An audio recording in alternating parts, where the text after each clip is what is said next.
Bonjour à tous. Nous allons vous présenter aujourd'hui des stratégies d'intervention pour les troubles anxio-dépressifs dans la région d'Abitibi-Témiscamingue.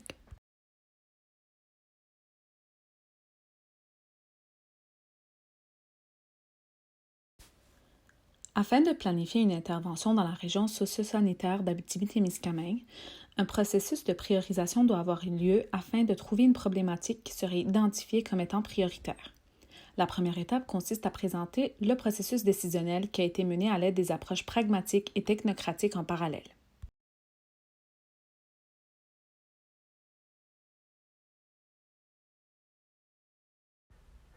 L'approche pragmatique est la méthode subjective qui sert à analyser les données qualitatives. Elle est basée sur la réflexion à travers la participation de tous les membres du groupe. Contrairement à l'approche technocratique, elle est intégrée à la programmation et à la mise en œuvre du programme, ainsi qu'elle tient compte de la faisabilité. La première étape de notre planification consistait à identifier les problèmes majeurs dans chaque secteur. Pour ce faire, l'approche pragmatique, plus spécifiquement celle du groupe nominal, qui vise à identifier les problèmes et les besoins pour déterminer les priorités et à les classer par ordre d'importance, fut adoptée. Chaque membre a premièrement fait ses recherches individuelles sur les problèmes de la région. Ensuite, chaque membre a énoncé les résultats de ses recherches à tour de rôle lors d'une rencontre. Suite à une période de discussion et de partage d'informations pour clarifier, ajouter ou éliminer certaines idées, un vote sur l'importance des items de chaque secteur prit lieu afin d'identifier les problèmes majeurs de chaque secteur.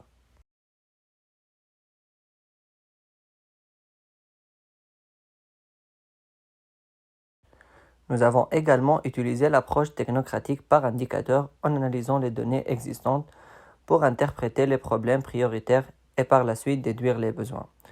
L'approche technocratique est la méthode objective qui permet d'analyser les données quantitatives. Elle est indépendante de la programmation, mais elle est considérée comme un plan idéal à la planification.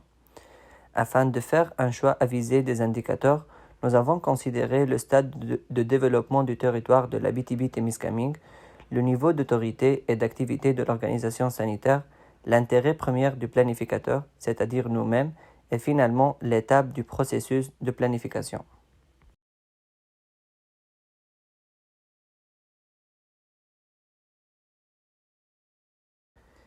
Finalement, nous avons décidé de choisir des indicateurs sanitaires comme le taux d'exposition des enfants à l'arsenic, le taux des troubles musculo-squelettiques chez les travailleurs, le taux d'infection à la chlamydia, le taux des troubles anxio-dépressifs de la population en Abitibi-Témiscamingue, le taux des troubles anxio-dépressifs chez les femmes et aussi chez les hommes, ainsi qu'un indicateur de l'utilisation de services de santé qui est la proportion des personnes ayant un médecin de famille.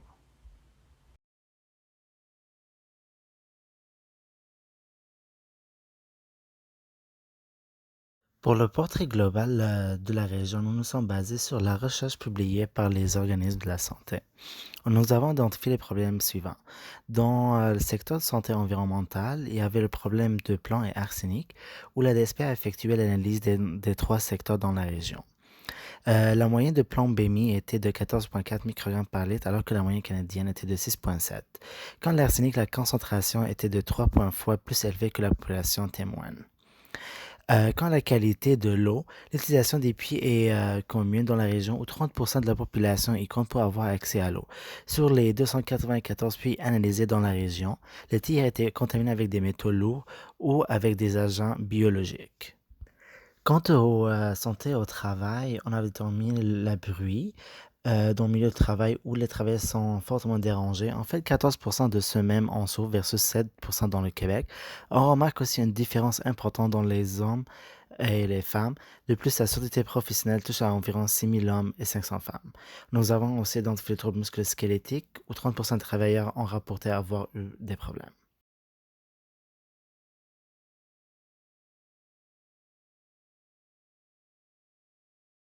Dans le secteur des maladies infectieuses, nous avons identifié la chlamydie comme un problème majeur. Il y avait une hausse importante par rapport au Québec où le taux était de 495 par 100 000 en Abitibi-Témiscamingue versus le 308 au Québec. Pour la promotion de la santé, nous avons identifié la santé mentale, les troubles anxio-dépressifs et suicides comme étant un grand problème dans la région où il y avait 7,8% qui en souffrent versus 6,7% dans le restant du Québec. Le taux de suicide est de 33 personnes par 100 000 et le problème est plus répandu chez les femmes que chez les hommes. Néanmoins, il y a plus d'hommes qui font du suicide. Nous avons aussi identifié l'inactivité physique comme un problème où un tiers ne fait pas d'activité physique et 50% de la population ne marche pas pour aller au travail comparé aux 39% au Québec.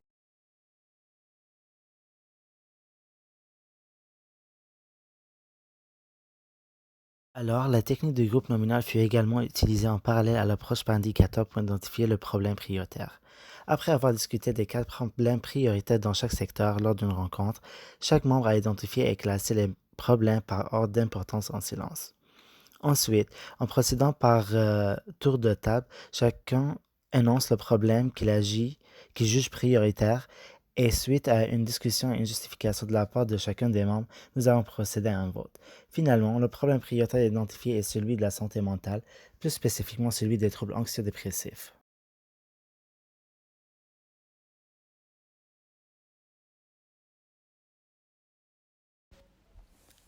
Cette problématique a également été priorisée car plusieurs partenaires avec des objectifs communs ont été identifiés et pourraient être consultés afin de collaborer avec la planification et la mise en œuvre d'un programme d'intervention. Parmi les partenaires, on retrouve des organismes communautaires tels que l'accueil psychosocial du CIS de l'Abitibi-Témiscamingue, le pont de Rouyn-Noranda et le Centre de prévention de suicide de Rouyn-Noranda. Ensuite, on peut également collaborer avec les intervenants, les professionnels de la santé mentale, ainsi que les patients souffrant de troubles anxio-dépressifs dans un programme de patients partenaires. D'autres partenaires potentiels seront également identifiés pour l'intervention et leur rôle sera spécifié plus tard durant la présentation.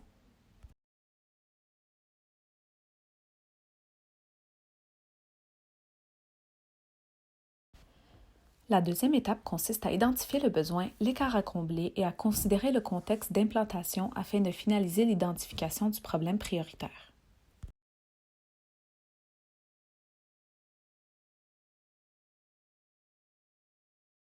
Dans l'ensemble du Québec, la prévalence des troubles anxio-dépressifs est de 7,1%, alors qu'en Abitibi-Témiscamingue, la prévalence des troubles anxio-dépressifs est de 7,8%, ce qui est significativement supérieur. Aussi, la prévalence des troubles anxio-dépressifs chez les femmes est supérieure à celui des hommes, que ce soit en Abitibi-Témiscamingue ou dans l'ensemble du Québec.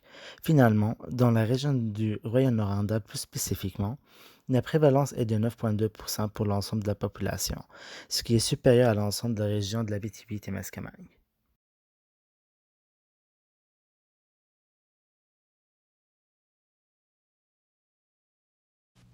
Il est important de considérer la possibilité du suicide chez les personnes anxio-dépressives puisque près de 32% ont des idéations suicidaires et 22% ont fait des tentatives de suicide antérieures.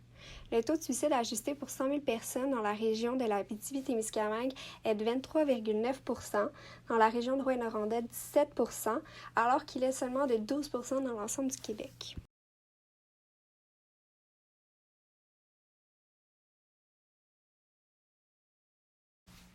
Au niveau de l'écart à combler, il est pertinent de savoir que dans la région de l'Abitibi-Témiscamingue, la proportion de personnes ayant un médecin de famille est de 75,3%, ce qui est significativement inférieur à la moyenne québécoise, qui est de 78,7%. Il s'agit de la deuxième région avec la proportion la plus faible dans l'ensemble du Québec.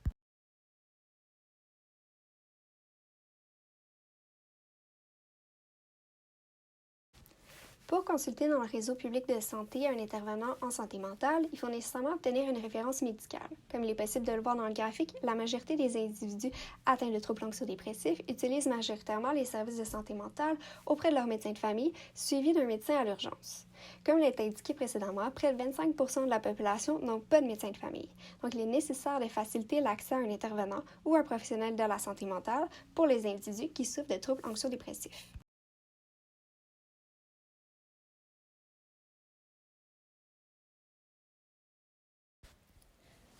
Les éléments du contexte dans la ville de Rouyn-Noranda sont favorables pour l'implantation d'interventions afin de promouvoir la santé mentale, car plusieurs partenaires, politiques et programmes existants peuvent interagir avec nos objectifs. Concernant les partenaires, l'organisme Accueil psychosocial du CIS de l'Abitibi-Témiscamingue pourrait former des intervenants pour accueillir les patients en détresse psychologique, leur fournir des renseignements et les guider vers les professionnels de santé mentale de la région. Afin de favoriser l'autonomie des personnes souffrantes de troubles anxio-dépressifs, Nous pouvons aussi collaborer avec l'organisme Le Pont de Rouyn-Noranda qui contribuera de manière significative à la réadaptation et à l'intégration sociale et professionnelle des patients par divers programmes d'activités communautaires et un service de soutien dans le milieu de vie. L'intervention pourrait être mise en place dans des cliniques médicales, psychologiques et groupes de médecine familiale. Nous pourrons également collaborer avec des intervenants et des professionnels de la santé du milieu qui ont les mêmes intérêts que nous. Finalement, des patients dans un programme de patients partenaires ayant été diagnostiqués avec des troubles anxio-dépressifs seraient des partenaires essentiels à la planification de l'intervention. Ces derniers seront consultés afin de mieux nous éclairer sur leurs besoins en matière de bien-être psychologique et ils pourront également contribuer à adapter l'intervention au contexte dans lequel on se trouve.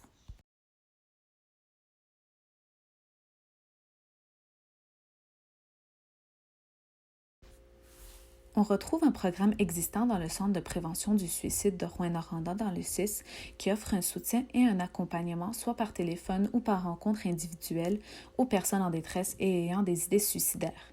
Les patients ont également accès gratuitement au site besoinaide.ca qui permet de recourir à une multitude de renseignements et présente de l'information qui peut répondre aux questions sur le suicide. De plus, ce site est accessible 24/7 avec un intervenant en ligne. Finalement, le CIS offre des recommandations à la population sous forme de défis pour améliorer leurs habitudes de vie, comme par exemple le défi santé qui offre des activités gratuites aux familles.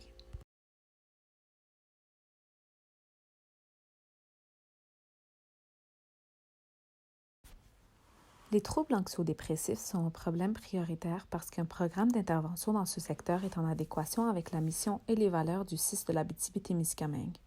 Le CIS est responsable de veiller au maintien, à l'amélioration de l'état de santé et au bien-être de la population de la région. De manière à bien mener sa mission, il a pour vision d'unir nos forces vers l'excellence pour le bien-être des gens d'ici. Cette vision est supportée par 4 valeurs qui ont été adoptées en mars 2017, soit la collaboration, l'humanisme, l'engagement et la transparence. En ce qui concerne la faisabilité socio-culturelle, il faudra d'abord sonder la population de l'Abitibi-Témiscamingue pour connaître leur opinion face à l'implantation du centre d'intervention de crise et d'un programme pour promouvoir l'activité physique. Ensuite, pour l'aspect organisationnel, il faut d'abord s'assurer d'avoir suffisamment d'expertise de gestion pour l'implantation d'un centre d'intervention de crise et d'un programme en activité physique.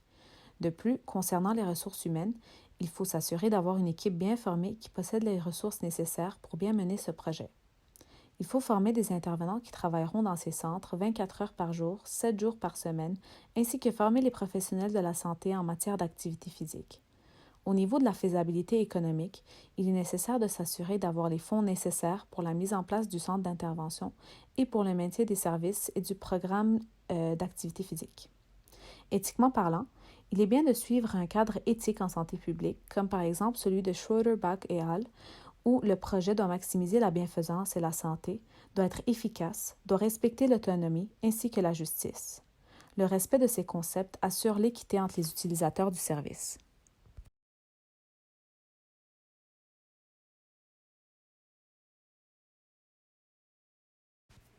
Donc, qui est selon les besoins, les corps à combler, les différents éléments de l'approche pragmatique nommés précédemment, comme les partenariats possibles, la faisabilité ou que ce soit un plan réalisable, le problème prioritaire est de réduire la prévalence des troubles anxio-dépressifs dans la population générale de la région de l'Abitibi-Témiscamingue.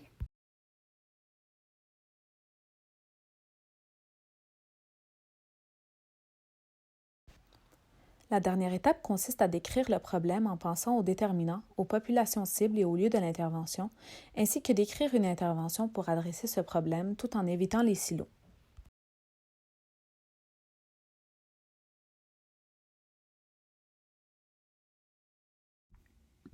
Sachant que les déterminants de la santé désignent tous les facteurs qui influencent l'état de la santé de la population, nous avons identifié les déterminants qui pouvaient être des causes directes ou indirectes des troubles anxio-dépressifs.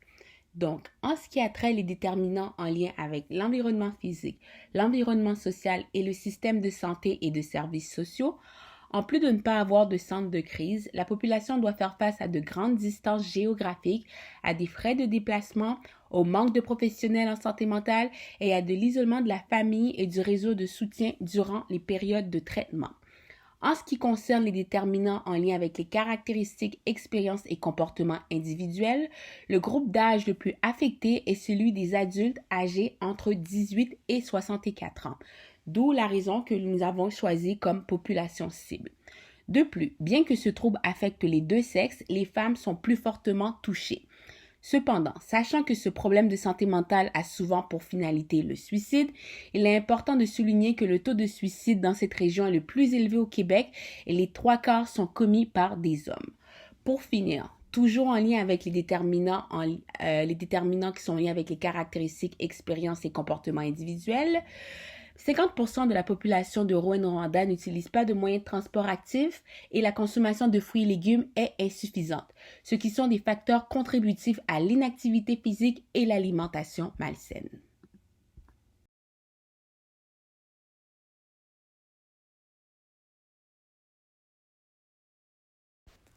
Afin de coordonner les interventions de manière à éviter les silos, il est essentiel de travailler de manière intersectorielle. Le ministère de Santé et des Services sociaux, en collaboration avec les directions du CIS de l'Abitibi-Témiscamingue, telles que la Direction des programmes de santé mentale et de dépendance, ainsi que la Direction de santé publique, pourront agir en tant que modérateurs, ainsi veillant à ce que la communication entre les différents secteurs, tels que le ministère de Transport, de l'Éducation, de la Famille, du Travail et de l'Économie, soit efficiente. De cette manière, la formation de silos sera évitée.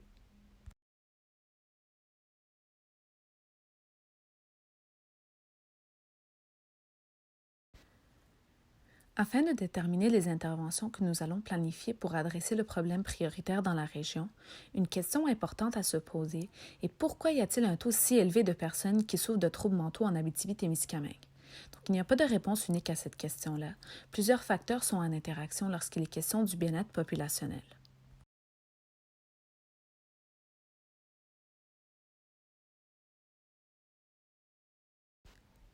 En effet, un des facteurs qui contribue au bien-être psychologique est l'activité physique. L'enquête québécoise sur la santé de la population menée en 2014-2015 indique que plus de la moitié de la population d'Abitibi-Témiscamingue est sédentaire ou peu active physiquement quant au domaine des loisirs et du transport. Ce taux est légèrement plus élevé que celui au Québec qui est de 49 %.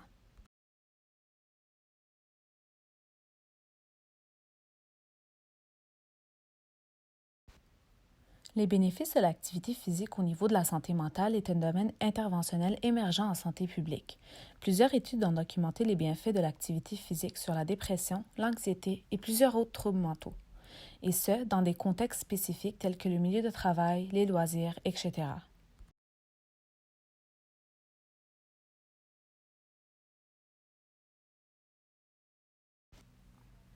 Voici 2 exemples d'interventions en activité physique pour promouvoir la santé mentale au Canada. À l'Université de Toronto, le programme Move You Happy You propose une intervention en activité physique aux étudiants qui présentent des symptômes anxieux et dépressifs. À l'UDM, un petit programme similaire est actuellement en démarrage, Bien-être en mouvement. Certes, la population cible est différente dans ces deux cas, mais c'est encore un domaine surgissant et plusieurs études démontrent l'efficacité d'un programme en activité physique comme traitement complémentaire des troubles mentaux, dont la dépression et l'anxiété. C'est une stratégie qui est de plus en plus employée dans le monde.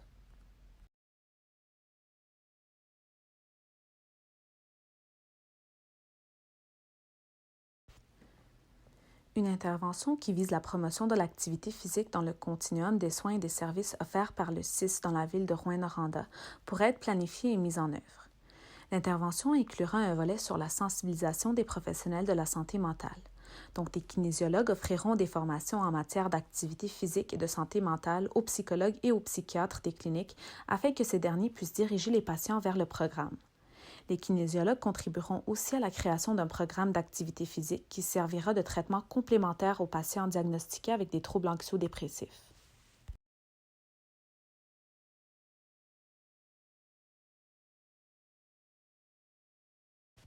Un centre d'intervention de crise, soit un CIC, est une ressource qui offre des services 24 heures sur 24, 7 jours sur 7. Plusieurs avantages sont associés au CIC, comme il est indiqué dans la diapositive. Présentement, plusieurs organismes communautaires et le CIS de l'Abitibi-Témiscamingue offrent des services à la population, mais aucun n'offre l'intégralité des services normalement disponibles dans un CIC. Avec l'instauration de CIC, il serait possible de centraliser tous les services en un seul lieu. Le CIC pourrait être implanté dans le CLSC de Rouyn-Noranda.